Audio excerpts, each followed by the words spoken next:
Folks, it's been about 3 weeks since I last had a camera in my hand. I know I've had videos coming out, but they were all pre-recorded and scheduled to go out and that. And actually in those 3 weeks I actually was not so good. I had a lot of physical pain.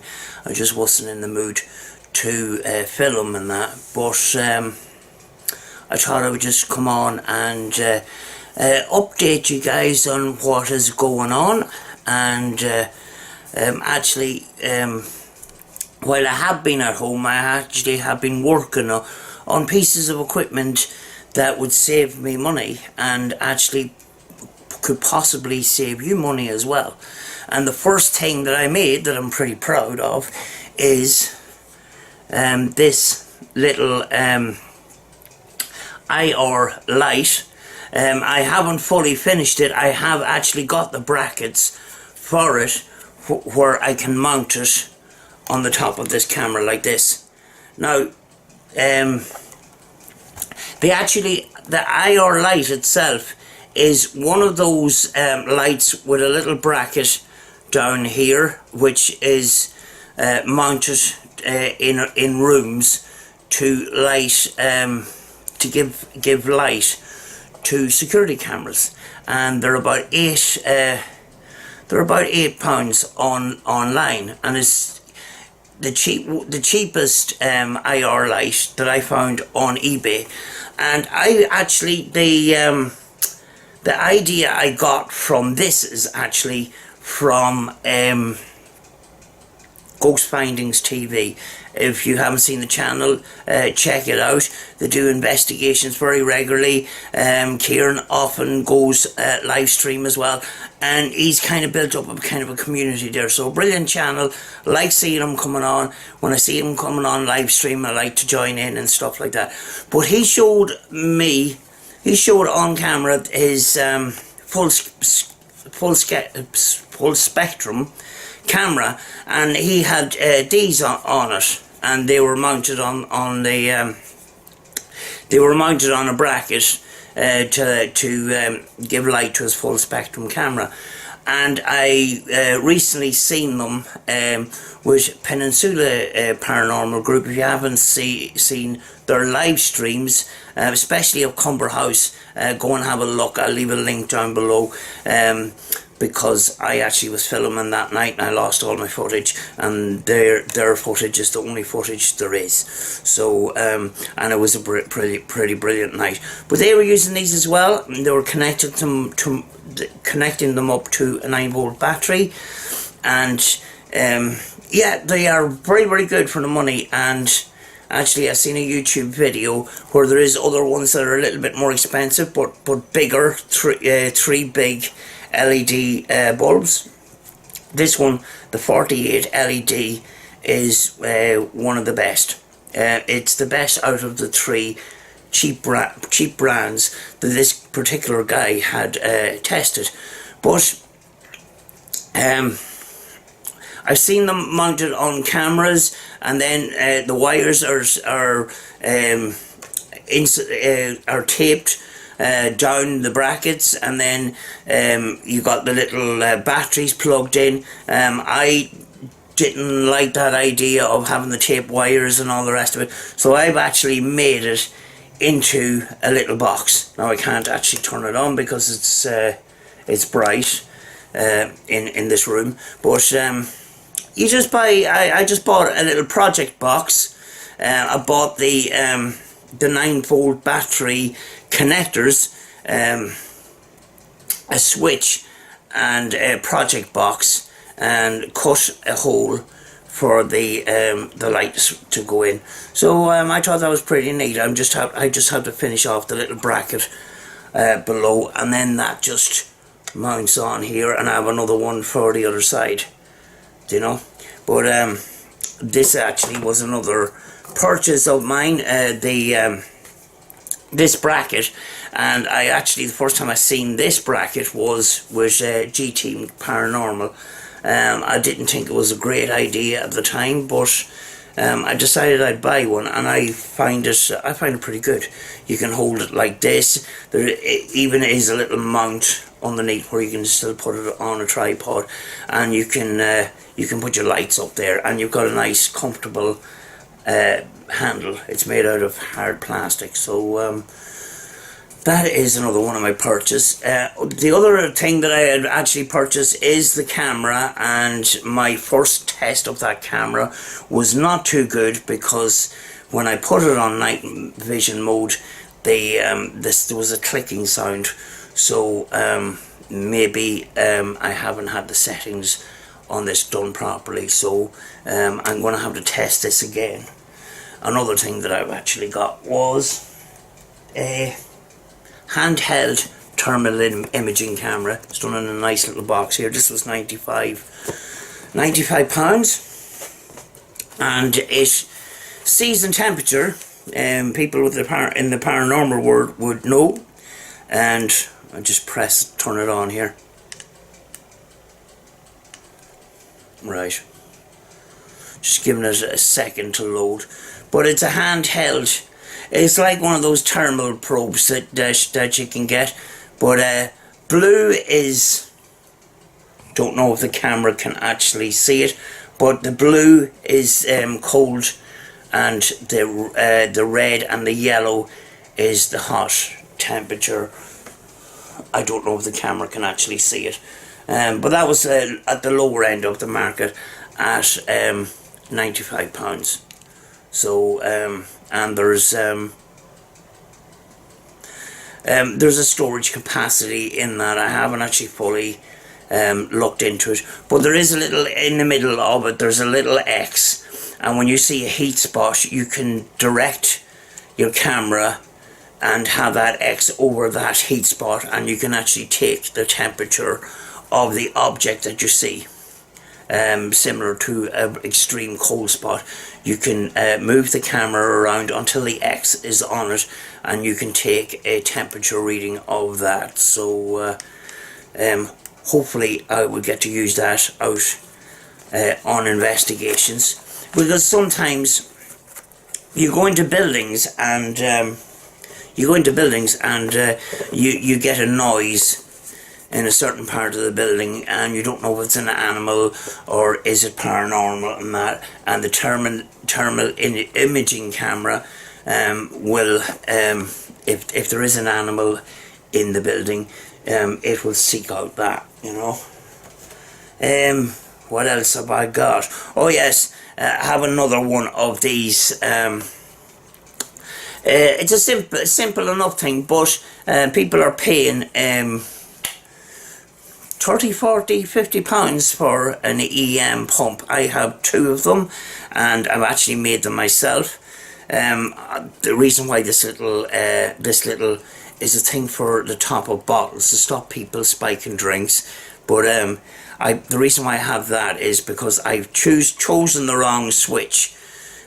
Because when that's in my bag and it was rattling about, it can accidentally go off. You don't want one of these accidentally going off anywhere near you, because it does give you a mad headache. What's inside this is basically a battery pack connected to a switch. There's an on and off light. The motors that I used in my two EMF pumps are fans for computers, because they're brushless and they're silent. You get EMF pumps of the past used to make an awful racket and make an awful noise because of the motor inside it, and there is a magnet stuck on the fan itself, but it's perfectly balanced, which means it doesn't vibrate, and that is it on, and there's no sound. There's a little light on the end of it as well, but to show you that it works, there you go.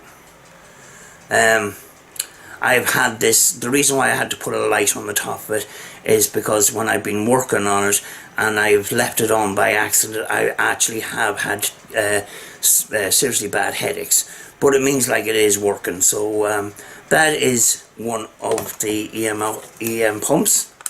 I actually have another one. I'm going to show it to you.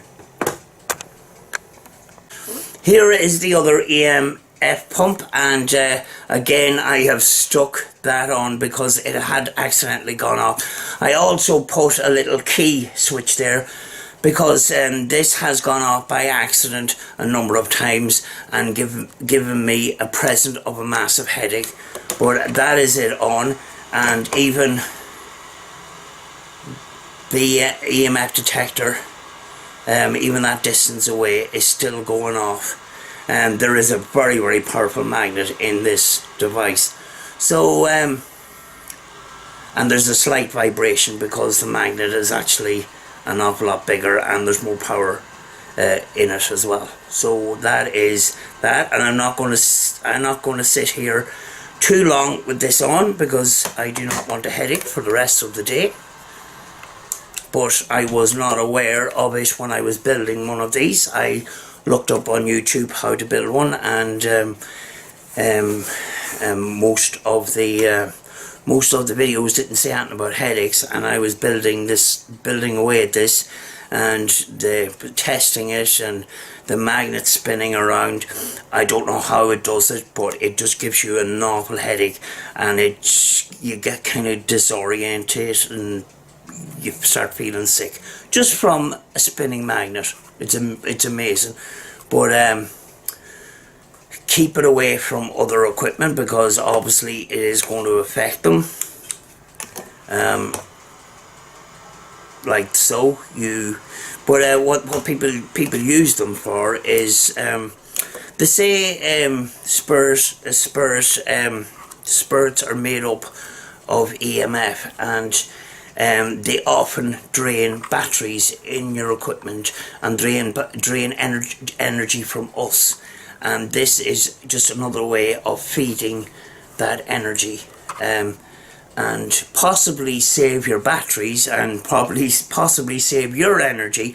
But it's an experimental tool to help spirits manifest.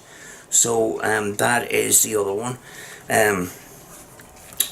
Another shout out, I wanted to say a big shout out to Irish Whiskey Paranormal. If you are not subscribed to that channel, you might consider it. He has been doing videos very, very regularly the last number of weeks. He's worked very, very hard on his channel, and he's having activity outside his house. He's having a very strange EMF spikes on his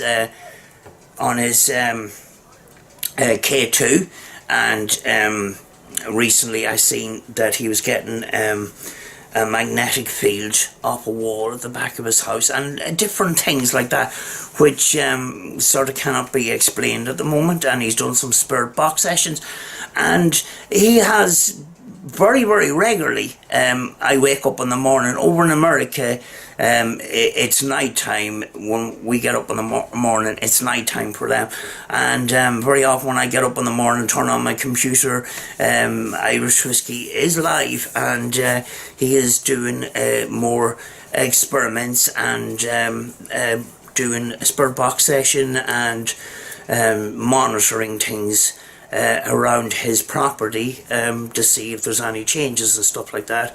And he has a nice following there. So if you haven't seen that, Irish Whiskey's videos, take a look. I will possibly put a link in the description down below as well. So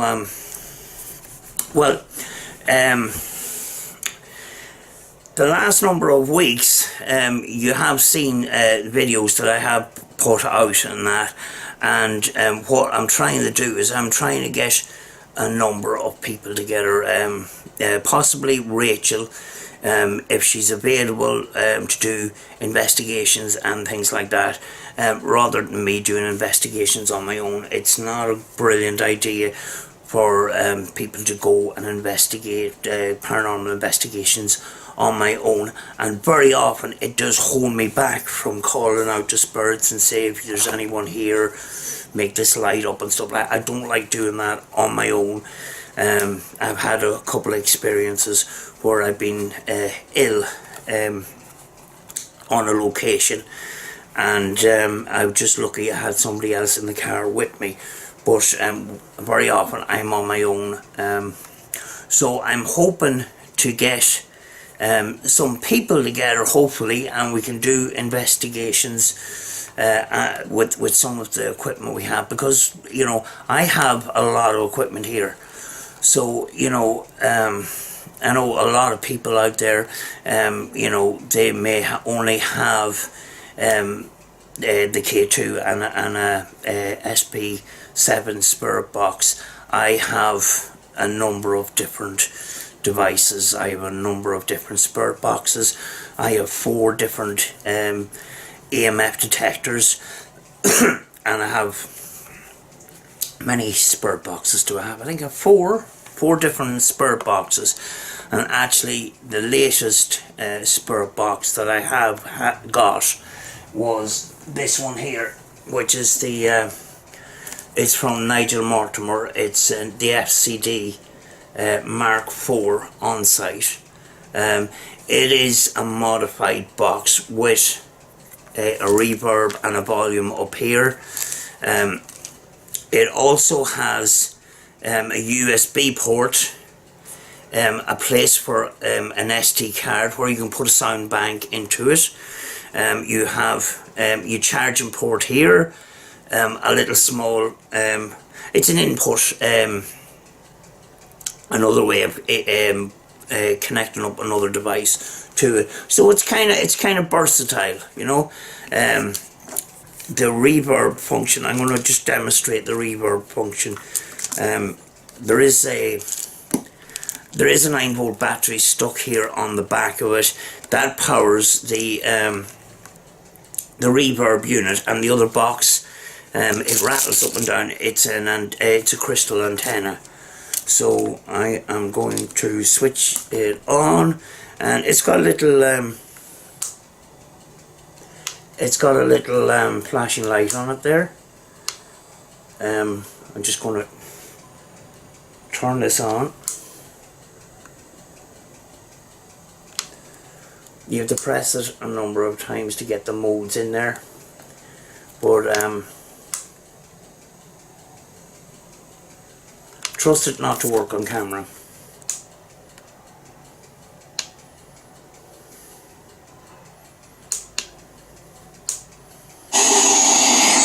Right, we got it.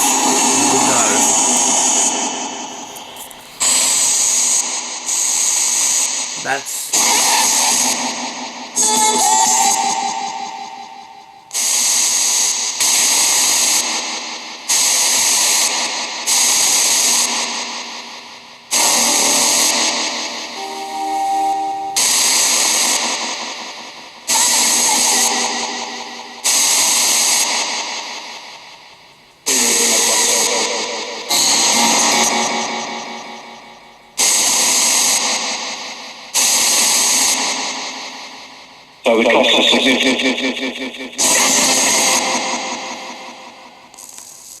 you most likely have seen this in another one of my videos, is the wee Roberts radio, and that is actually one of my favourites. The build quality is exceptional. I actually had a very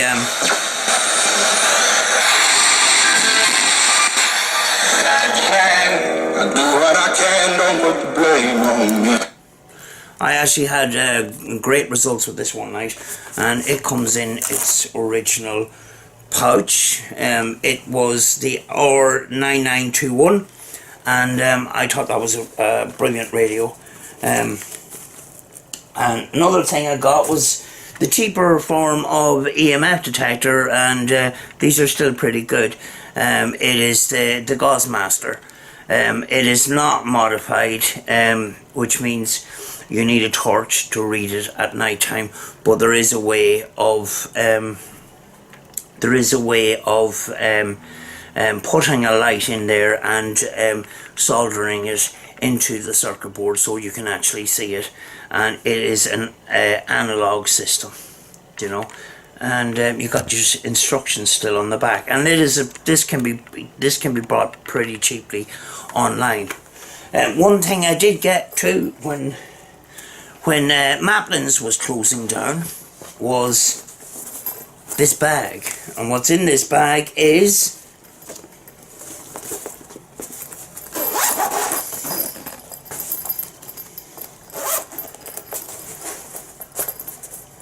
I just closed it.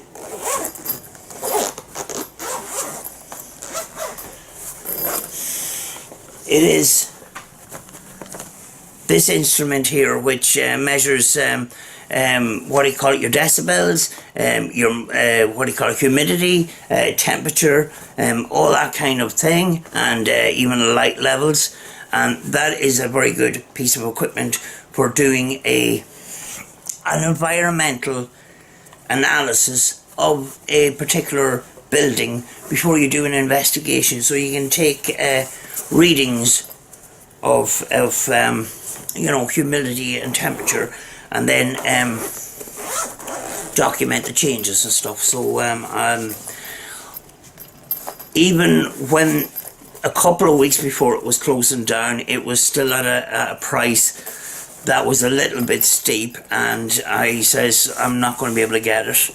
And one day I went in just before it was closing down, and I was sure that this was gone, and it was down even further in price. I can't remember what I paid for it, but it was pretty cheap and that. And I will use this in investigations in the future, and hopefully I will have some regular assistant to do some paranormal investigating. The last week or so, the weather has not been good. It has been raining, and it has been very, very windy. Today it's very warm and sunny, but it's still a bit on the windy side. And I actually did buy an external mic to help combat the problem. But when you buy cheap, you will buy twice, and I found that this particular microphone was not suitable for it's not suitable for anything, basically. So be careful of what you buy. It was one of those cheap Chinese microphones, and I had tested it on my audio recorders, and the actual microphone built into the audio recorder was actually better than the microphone itself. So no good. Get the proper microphone, get the proper muff, and you will be windproof, which is the next step. But hopefully the night vision camera does not have that problem that it had the day I was testing it, because actually visually it's quite good. It is not very good as a day camera, but it's still pretty, and it's a pretty robust camera. It's a bit old-fashioned in the way that it's laid out. It has no external